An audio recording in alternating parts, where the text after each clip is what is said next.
귀하고 내려온 찬양 감사드립니다. 할렐루야. 10월 첫 번째 주일 아침입니다. 오늘도 우리와 함께 하신 하나님을 찬양합니다. 각자의 삶의 자리에서 하나님의 은혜 안에 거하며 주님과 동행하는 우리의 삶이 될 수 있기를 주님의 이름으로 축원합니다. 인류의 역사 속에서 수많은 사람들이 유토피아를 꿈꾸었지만, 이상적인 사회를 건설하려고 했지만, 사실 이 땅에 단 한 번도 그런 세상이 세워진 적은 없었습니다. 성경에 그렇게 훌륭하다고 하는 다윗 왕의 시대는 평화와 번영의 시대였을까요? 다윗 왕의 시대도 사실은 평화의 시대는 아니었습니다. 이웃과의 끊임없는 전쟁들이 있었고, 또 사무엘상 24장에 보면, 사무엘하 24장에 보면 다윗이 인구 조사로 하나님 앞에 죄를 지어서 이스라엘 백성 7만 명이 목숨을 잃기도 했습니다. 더구나 다윗은 그의 자신의 아들 압살롬의 반란 때문에 예루살렘에서 도망쳐야 하기도 했습니다.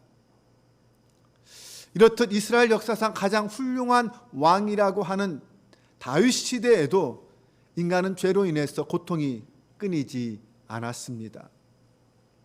설사 이스라엘이 잠깐 평강과 번영을 누렸다 하더라도 그 대가로 다른 나라는 강한 이스라엘로 인해서 지배를 당하고 고난을 받았습니다. 누군가의 평강과 번영은 또 다른 누군가의 희생과 고난을 대가로 누리는 것이라는 것을 알고 있습니다. 그러니 이 세상에 진정한 유토피아는 존재하지 않는다고 말할 수 있습니다. 우리나라의 역사를 돌아봐도 마찬가지입니다. 어떤 시대에도 불의와 부정과 범죄는 가득했습니다.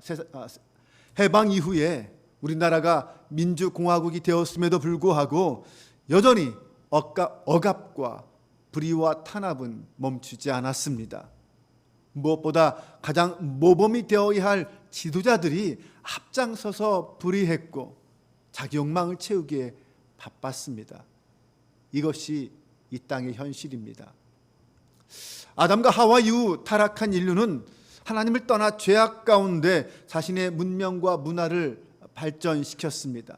하나님이 주신 지혜와 지식을 가지고 생육하고 번성하여 땅에 충만하라라는 그 하나님의 명령을 수행하면서 하나님의 영광을 위해서가 아니라 자기의 영광을 위해서 그 능력을 사용했습니다. 그런 인간의 불순종은 결국 인류가 만든 그 모든 문명을 스스로 파괴하는 결과를 가져왔습니다. 바로 창세기 6장의 노아의 홍수입니다. 우리는 이 노아의 홍수 사건을 통하여 인간의 죄가 어떻게 이 창조 세계를 파괴하였는지, 오염시켰는지 알고 있습니다. 창세기 6장 5절과 6절을 보면 여호와께서 사람의 죄악이 세상에 가득함과 그의 마음으로 생각하는 모든 계획이 항상 악할 뿐임을 보시고 땅 위에 사람 지으셨음을 한탄하사 마음에 근심하셨다. 인간의 생각이 타락하면서 죄가 이 세상에 가득해졌습니다. 그것은 결국 인간이 만든 모든 제도와 문화, 문명이 타락했다라는 것을 의미합니다. 결국 교만이 그 사람들의 마음을 사로잡았습니다. 인간은 자신이 이 세상의 주인이라고 생각하기 시작했습니다. 창조주 하나님을 인정하지 않기 시작한 것입니다. 그러자 하나님은 결국 그들을 심판하시기로 결심하십니다. 이것이 인류를 향한 하나님의 첫 번째 심판이었습니다.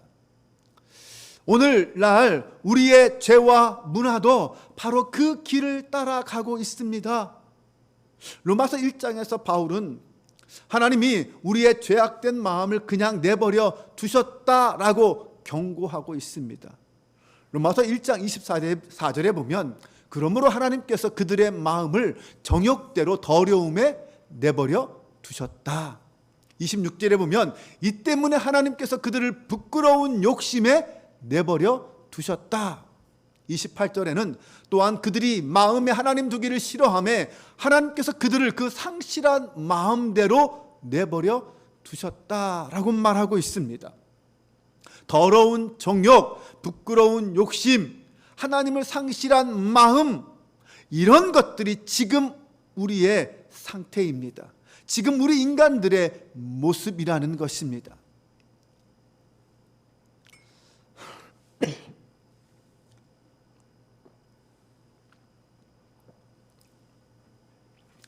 그런 인간들의 모습은 창세기 6장 이전에, 홍수 심판 이전에 인간들의 모습을 그대로 따라가고 있는 모습들입니다. 만약 하나님께서 그런 우리의 죄 때문에 노아 시대처럼 우리를 포기하신다면 우리는 어떻게 될까요? 인류는 또 한 번 하나님의 심판을 받을 수밖에 없을 것입니다. 죄는 하나님을 너무 슬프게 했습니다. 거룩하신 하나님이시기에 죄를 결코 모른 척할 수 없었습니다. 하나님은 심판하실 수밖에 없었습니다. 하나님의 영광이 위험에 처했기 때문입니다. 창세기 6장에서 하나님은 사람을 지으셨다는 것을 한탄하시고 근심하실 뿐만 아니라 결국 당신이 창조한 그 모든 것을 다 쓸어버리시겠다고 결심하십니다. 먼저 하나님께서는 노아에게 방주를 짓게 하셨습니다. 물론 노아도 죄 없는 사람은 아니었습니다. 하지만 하나님이 홍수를 내리셔서 노아와 그 가정을 죄한 다른 그 모든 것을 쓸어버리셨습니다. 그 결과 홍수가 노아와 그의 가족들은 쓸어버리지 않았기 때문에 죄는 여전히 세상에 남게 되었습니다. 하나님이 노아와 그의 가족들을 남기신 이유는 그들이 죄 없기 때문이 아니었습니다. 그들도 죄를 품고 있고 죄를 행하고 있는 죄인들이었습니다. 하나님 인간의 죄에 분노하셨지만 그럼에도 그들에게 은혜를 베푸셔서 또다시 문명을 이어갈 수 있도록 해 주셨습니다. 하지만 에덴을 다시 창조하시는 않으셨습니다. 그러면서 물이 물러가고 노아와 그의 가족들이 방주에서 나올 때 죄도 그들과 함께 세상에 따라 나왔습니다. 창세기 9장에 보면 노아의 아들들이 아버지가 취한 그 모습을 보고 악용하는 사건이 등장하는데 이것은 결국 죄가 여전히 인간들 속에 함께하고 있다는 사실을 보여주는 사건이었습니다. 아무리 노력해도 그 어떤 심판이 인간에게 임하여도 인간에게 죄는 사라지지 않았습니다. 인간 자신의 노력으로 결국 의로워지는 것은 불가능하다는 것을 말합니다. 인간은 타락한 피조물이기 때문에 계속 넘어질 수밖에 없는 존재였습니다. 이 세상에 아무리 존경받는 사람이라 할지라도 그 속을 들여다보면 숨길 수 없는 죄악이 있다는 것을 우리는 알고 있습니다. 세상의 정치 지도자들이나 종교 지도자들조차도 드러나지만은 않았을 뿐 그들도 결코 깨끗한 사람이 아니라는 것 우리는 누구나 다 알고 있습니다. 그래서 성경의 영웅들도 다 마찬가지입니다. 그들도 완전하지 못한 죄인들이었습니다. 그래서 성경은 뭐라고 말합니까? 의인은 없나니 하나도 없다라고 선언하고 있습니다. 그렇게 위대한 사람들도 그럴진데 평범한 우리들이야 그 사정은 안 봐도 뻔할 것입니다. 그래서 로마서 3장 23절은 모든 사람이 죄를 범하였으며 하나님의 영광에 이르지 못하였다라고 말합니다. 우리가 아무리 열심히 노력해도 아무리 잘 둘러대도 아무리 내치려고 해도 죄는 여전히 우리 가운데 남아서 우리 안에 머물면서 우리를 고통스럽게 합니다.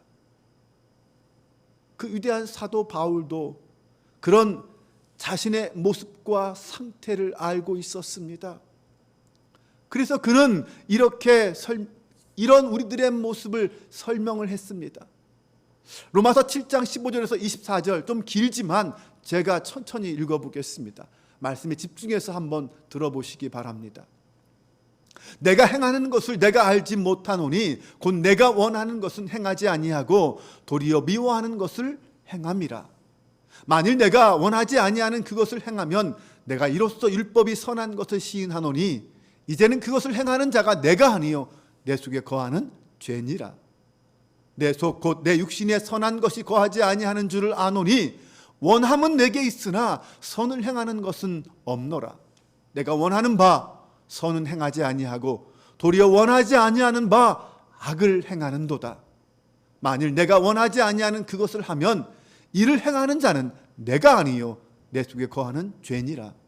그러므로 내가 한 법을 깨달았노니 곧 선을 행하기 원하는 나에게 악이 함께 있는 것이로다. 내 속사람으로는 하나님의 법을 즐거워하되 내 지체 속에서 한 다른 법이 내 마음의 법과 싸워 내 지체 속에 있는 죄의 법으로 나를 사로잡는 것을 보는도다. 오호라, 나는 곤고한 사람이로다. 이 사망의 몸에서 누가 나를 건져내랴.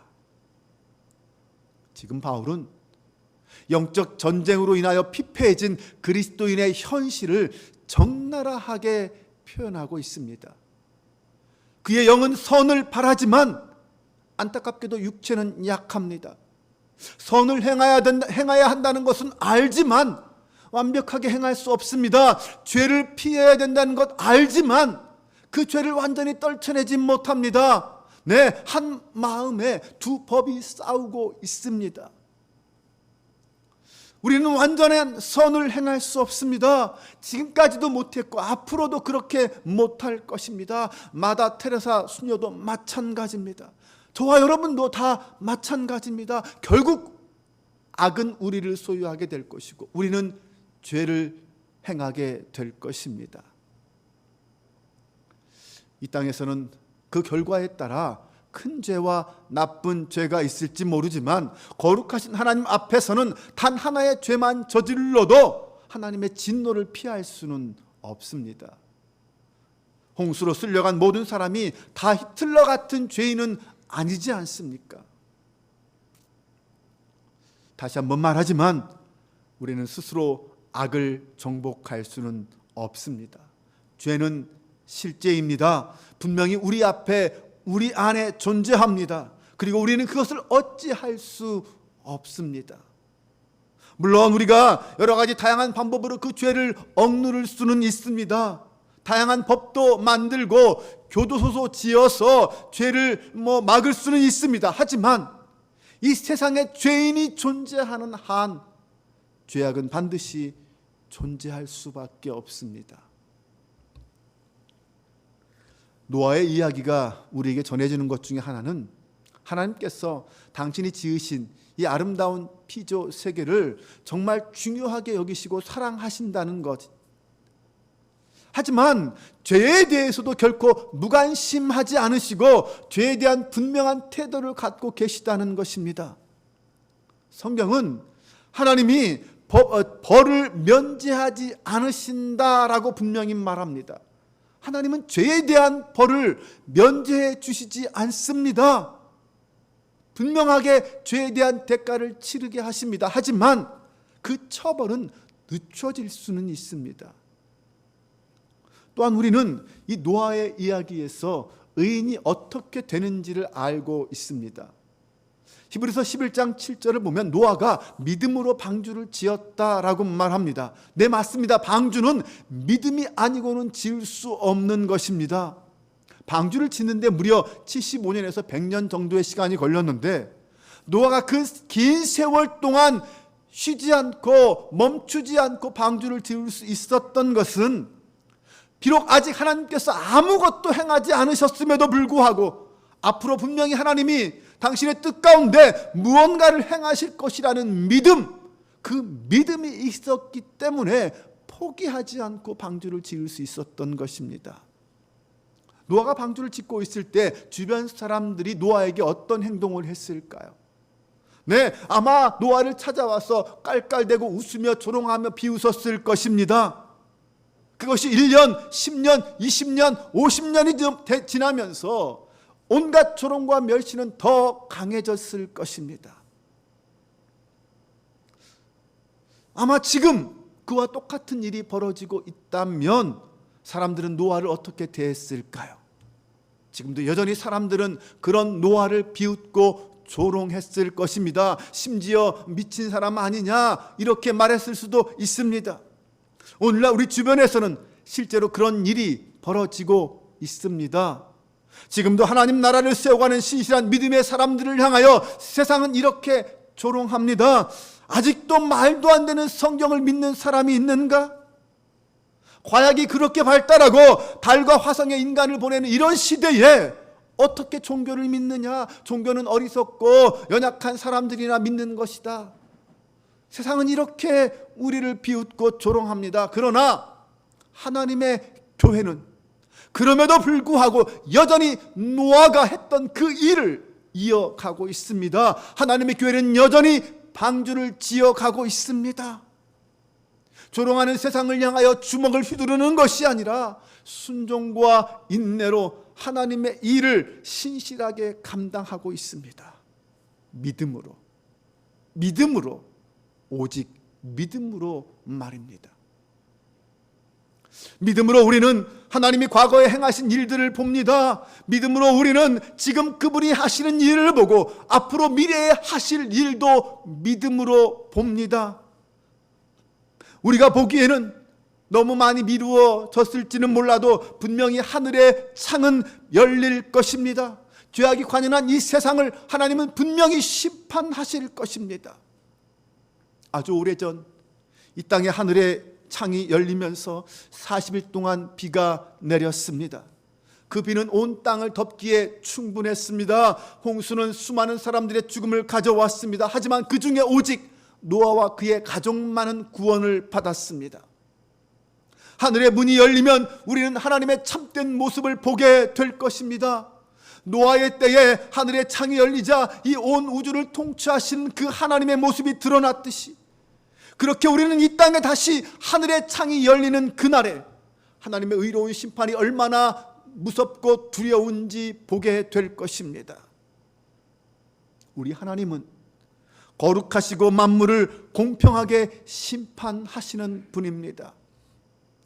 자신이 원하시는 대로 피조물들에게 행하실 수 있는 권리를 가진 창조주이십니다. 우리 하나님은 세상의 다른 신화에 나오는 그런 신들처럼 어떤 보복하시는 분이 아닙니다. 피해 굶주린 분도 아닙니다. 성경에 하나님은 인내하시면서 끝까지 참으시는 분입니다. 하지만 회개하지 않는 죄에 대하여는 영원히 참지는 않으십니다. 죄는 하나님을 심각하게 모욕하는 것으로 결국 그 죄에 대응하지 않으시면 하나님은 하나님이 아닌 것이 됩니다.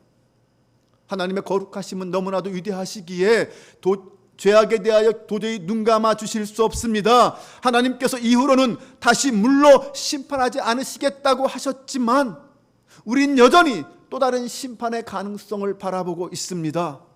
언젠가 죄인이 완전히 멸망당할 그날은 반드시 올 것입니다. 예수님께서 말씀하셨습니다. 노아의 때와 같이 인자의 임함도 그러하리라. 홍수전에 노아가 방주에 들어가던 날까지 사람들이 먹고 마시고 장가들고 시집가고 있으면서 홍수가 나서 그들을 다 멸하기까지 깨닫지 못하였으니 인자의 임함도 이와 같으리라. 이 땅에 분명히 두 번째 심판은 임할 것입니다. 주님은 마침내 우리 가운데 다시 오셔서 그리스도를 거부했던 죄인들을 멸하시고 그들에게 지옥의 심판을 선고하실 것입니다. 반면에 믿음으로 그리스도를 바라본 죄인들은 구원을 받게 될 것입니다. 성경은 분명히 선포합니다. 한 번 죽는 것은 사람에게 정해진 것이요 그 이후에는 심판이 있으리라. 죄를 회개하지 않으면 지옥이란 영원한 형벌에 처할 것입니다. 이것이 영원한 정의입니다. 죄가 이 땅에 실제하기 때문에 이 영원한 정의도 존재합니다. 이것이 악과 악에 대해 하나님의 이야기가 전하는 진리입니다. 거룩하신 주님은 언젠가 이 땅을 다시 덮으실 것입니다. 그때는 물이 아니라 영광으로 덮으실 것입니다. 그때는 악을 완전히 쓸어 버리실 것입니다. 창세기 3장 15절에서 분명하게 계시된 것처럼 여자의 후손이신 예수 그리스도는 사탄의 머리를 상하게 하였습니다. 그리스도의 십자가와 부활은 하나님의 약속의 성취를 미리 보여주었습니다. 이미 심판의 날은 괴수되기 시작했습니다. 하지만 우리에겐 복된 소식이 있습니다. 노아의 때에도 그랬듯이 영광의 홍수는 회개하지 않는 자를 심판하는 동시에 의인들은 들어 올리실 것입니다. 여러분, 우리 하나님의 이야기는 언제나 이런 식입니다. 심판을 알리실 때 피할 방법도 알리십니다. 유죄를 선고하실 때는 구별하여 구원하실 것도 약속해 주십니다. 율법의 저주가 선포되었을 때 곧이어 복음의 치유도 선포되었습니다. 홍수가 임하여 모든 것을 멸망시켰지만 노아의 그의 가족은 구원받았습니다. 불과 유황이 내려 소돔과 고모라 상이 멸망당했지만 룻은 구조되었습니다.